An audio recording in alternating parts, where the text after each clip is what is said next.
పేద కుటుంబాల్లో ఉన్న ఆడపిల్లలకు తల్లిదండ్రులు పెళ్లి చేయాలంటే ఎంతో కష్టపడుతుంటారు. కష్టపడి సంపాదించుకున్న ఆస్తుపాస్తులు అమ్మేసి కూతుళ్లకు పెళ్లిళ్లు చేస్తుంటారు.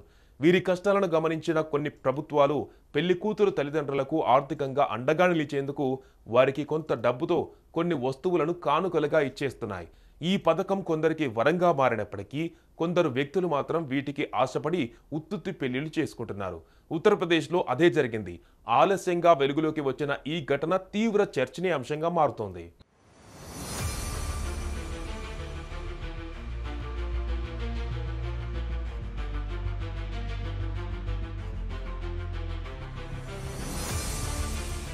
ఉత్తరప్రదేశ్ మహారాజ్గంజ్ జిల్లాకు చెందిన ఓ యువతికి గతంలో వివాహం జరిగింది. పెళ్లైన నాటి నుంచి ఈ మహిళ తన భర్తతో వైవాహిక బంధాన్ని కొనసాగిస్తూ వచ్చింది. ఇదిలా ఉంటే పెళ్లి సమయంలో ప్రభుత్వాలు అందించే కానుకలను అందుకోవాలని ఈ యువతి భావించింది.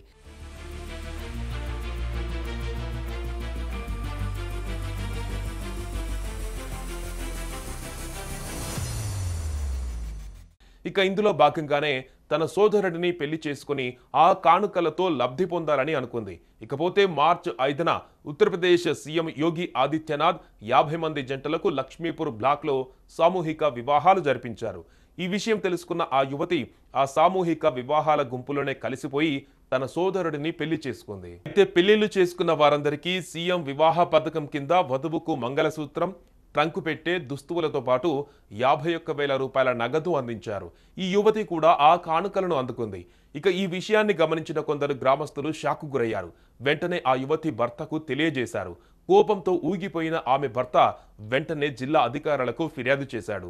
ఇక ఈ విషయం తెలుసుకొని అధికారులతో పాటు సీఎం యోగి ఆదిత్యనాథ్ కూడా సీరియస్ అయినట్టుగా తెలుస్తోంది. అనంతరం పోలీసులు ఈ ఘటనపై కేసు నమోదు చేసుకుని దర్యాప్తు చేస్తున్నారు.